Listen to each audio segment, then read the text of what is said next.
Hi hello नमस्ते, कशा आहेत मैत्रिणींनो? मी वंदना. माझ्या नवीन रेसिपी चॅनलवर तुमचं अगदी मनापासून स्वागत आहे. पाहू शकता इथे मी 2 कारली घेतलेली आहे ही. तर ह्या 2 कारल्यापासून अशी मस्त मी तुम्हाला टिफिनसाठी झटपट होणारी रेसिपी आज दाखवणार आहे. खूप छान रेसिपी आहे मैत्रिणींनो. शरीरासाठी तर खूपच फायदे देणारी रेसिपी आहे ही. तर हे कारलं बघा मी स्वच्छ धुवून घेतलेले आहे. त्यानंतर अशा पद्धतीने आपल्याला हे कारलं कापून घ्यायचे. ह्याच्यातल्या बिया बिलकुल पण काढायच्या नाही. बिया एकदम कावळ्या आहेत आणि वरच्या मी शिरा पण त्या काढल्या नाही, कारण त्या शिरांमध्ये पण जीवनसत्व खूप असतं म्हणून मी काढल्या नाही. तुम्हाला जर वाटलं तर तुम्ही शिरा काढू शकता. मैत्रिणींनो, कारलं चिरस्तवर तोपर्यंत चॅनलला कोणी नवीन असेल तर लाईक सबस्क्राईब करायला विसरू नका. छान छान कमेंट करा. व्हिडिओ कुठून पाहताय कमेंट करून नक्कीच सांगा. व्हिडिओ आवडला तर मैत्रिणींना नातेवाईकांना तुमच्या शेअर करा. आणि एकदा अशा साध्या सिंपल रेसिपी आहे ही कारल्याची, नक्कीच करून पहा. तर पाहू शकता इथे मी कारला अशा पद्धतीने बारीक फोडी करून असं कापून घेतलेले आहे. तुम्हाला जर अशा मोठ्या फोडी करायच्या असेल तर तुम्ही त्या पण करू शकता, पण मी इथे बारीकच केलं आहे कारण टिफिनसाठी घाई गडबडीमध्ये सकाळची भाजी लवकर शिजते. अशा फोडी केल्या तर बिलकुल पण टाईम लागत नाही.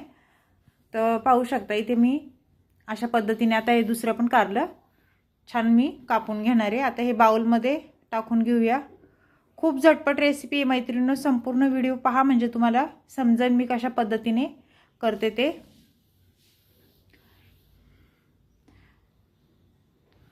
तर सर्व कारलं आपलं हे कापून झालेले एका बाउलमध्ये सर्व कारलं मी भरून घेतले. त्यानंतर आता ह्याला काय करायचे, मीठ टाकून घ्यायचे बघा आणि हळद टाकून घ्यायची आपल्याला. 1 चमचा हळद घेतली. आता ही हळद आणि मीठ ह्याला चांगलं चोळून घ्यायचे आपल्याला कारल्याला अशा पद्धतीने, म्हणजे कसं कडवटपणा कमी होतो कारल्याचा. मीठ हळद चोळून ठेवायचं आपल्याला 1-2-3 मिनटं. 5 मिनटं ठेवलं तरी पण चालेल. आता हे साईडला ठेवून देते. आणि त्यानंतर बघा इथे कारल्याला लागणारं साहित्य, 1 टमाटर घेतलाय छोटा. त्यानंतर कोथिंबीर घेतली, स्वच्छ धुवून घेतलेली आहे. 1 मीडियम साईजचा बारीक कांदा चिरून घेते आता बारीक एकदम अशा पद्धतीने. ह्याला साहित्य पण जास्त काही लागत नाही. थोड्या साहित्यामध्ये पण ही रेसिपी चटपटीत अशी मस्त रेसिपी होती बघा ही कारल्याची. अशा पद्धतीने आपल्याला कांदा छोटा एकदम बारीक चिरून घ्यायचा आहे बघा.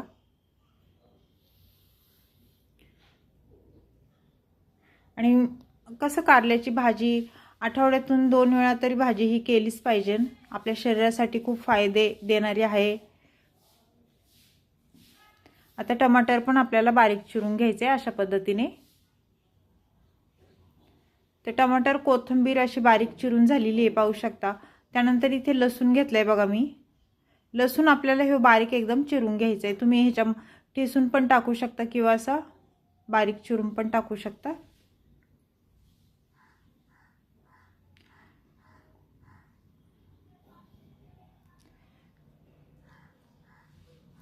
तर पाहू शकता लसूण छान बारीक चिरून झालेला आहे माझा. आता मी हे साईडला ठेवणार आहे. इथे कढीपत्ता पण घेतलेला आहे.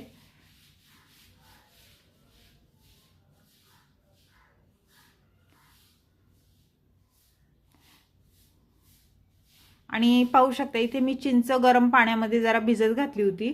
ती पण आपल्याला ह्या रेसिपीला लागणार आहे. आता ती पण साईडला ठेवली. आणि आता हे पण मी साईडला ठेवून देणार आहे.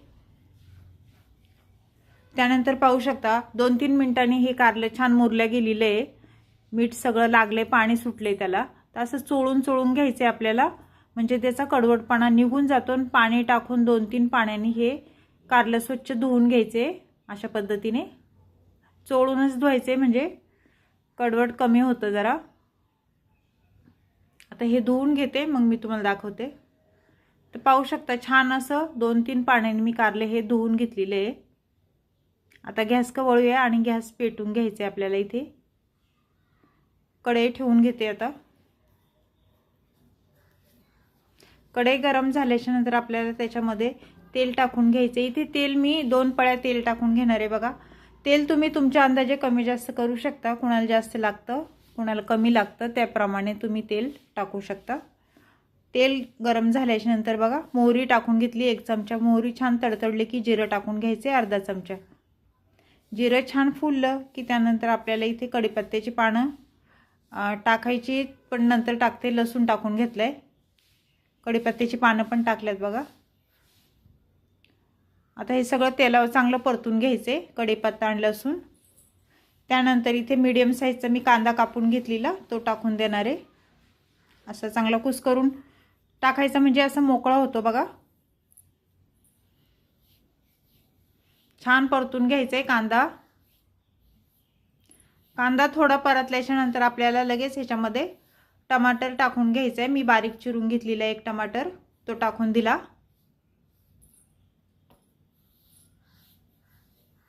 टमाटर पण कांद्याबरोबर चांगला परतून घ्यायचा आहे, चांगला मऊ होईस्तोवर हे परतायचे कांदा टमाटर।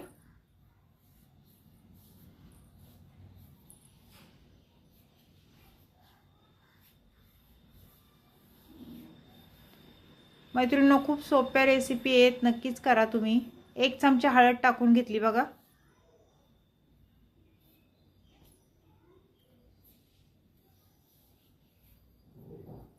1 चमचा धना पावडर आणि अर्धा चमचा बेडगी मिरची पावडर। रंग खूप छान येतो भाजीला। त्यानंतर कांदा लसूण मसाला 1-1.5 चमचा आणि थोडंसं आपल्याला मटन मसाला टाकायचा आहे 1 चमचा आपला। आता हे मसाले चांगले परतून घ्यायचे आपल्याला तेलावर। मैत्रिणींनो मसाले तुम्ही तुमच्या अंदाजे कमी जास्त करू शकता। कसं भाजी जेवढी थोडी असली तर थोडे मसाले टाकता, जास्त असले तर जास्त। आता वरून कोथिंबीर टाकून घेतली आणि हे मसाले आपल्याला आता तेलावर चांगले परतून घ्यायचे, पाहू शकता। आता ह्या मसाल्यामध्येच आपल्याला हे चिंचेचे कूळ मी चांगलं चोळून घेतलं होतं असं कुस्करून, ते टाकून दिलेले आहे। एवढी छान होती ही भाजी, खायला खूप टेस्टी लागते। तुम्ही अशा पद्धतीने नक्की करून बघा। आता बघा अर्धा छोटी वाटी आहे, मी 1 चमच्याच्या माना गूळ घेतलेला आहे। हो गूळ पण टाकून घेतला आहे त्याच्यातच, आणि गूळ मी हा किसून घेतलेला आहे म्हणजे कसं विरघळला जातो लवकर। रंग पण किती छान आलाय पाहू शकता मसाल्याचा। त्यानंतर आपल्याला ही कारली स्वच्छ मी धुवून घेतलेली ती टाकून दिलेत कढईत। आता ही कारली चांगली तेलावर आपल्याला ह्या मसाल्यासोबत छान परतून घ्यायच्यात, पाहू शकता अशा पद्धतीने।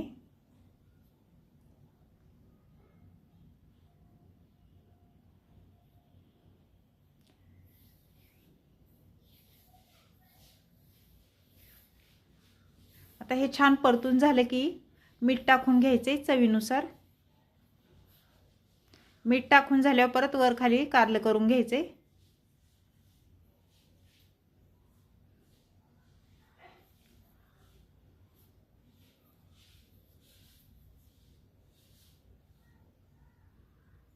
मैत्रिणींनो व्हिडिओ पाहता पाहता लाईक नक्कीच करा। मैत्रिणींनो जे कोण दादा असतील व्हिडिओ पाहत असतील माझे तर त्यांनी पण लाईक करा।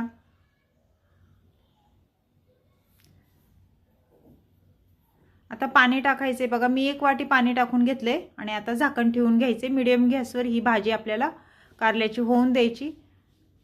5 मिनिटांनी परत झाकण खोलून भाजी चेक करायची, वर खाली करून घ्यायची बघा। मध्ये मध्ये भाजी चेक करायची जेणेकरून खाली लागणार नाही आणि म्हणजे कळतं पण आपल्याला शिजल्यावर। आता परत झाकण ठेवून घ्यायचे, परत 1 मिनिटांनी झाकण खोलून पाहायचे, पाहू शकता मस्त अशी भाजीचा रंग खूप छान आलेला आहे। वरून सारी कोथिंबीर टाकून घेऊया आणि एकदा वर खाली करून घ्यायची ही भाजी। एवढी मस्त कारल्याची ही रेसिपी आहे मैत्रिणींनो, खरंच एकदा करून बघा। पाहू शकता कारलं पण मस्त असं शिजल्या गेलेले आहे। तर ही कारल्याची रेसिपी कशी वाटली तुम्हाला आणि तुम्ही करणार का ते कमेंट बॉक्समध्ये नक्कीच सांगा मला। चॅनलला कोणी नवीन असेल तर लाईक सबस्क्राईब करायला विसरू नका। छान छान कमेंट करा। व्हिडिओ कुठून पाहताय कमेंट करून नक्कीच सांगा। व्हिडिओ आवडला तर मैत्रिणींना नातेवाईकांना शेअर करा आणि एकदा अशा पद्धतीने तुम्ही कारल्याची भाजी नक्कीच ट्राय करून बघा। खूप टेस्टी होती, सगळ्यांना घरातल्यांना आवडेल अशी रेसिपी ही चटपटीत कारल्याची भाजी। तर तुम्ही करणार ना मैत्रिणींनो. अशीच रेसिपी घेऊन मी पुन्हा हजर होईन. तोपर्यंत सर्वांना बाय मैत्रिणींनो.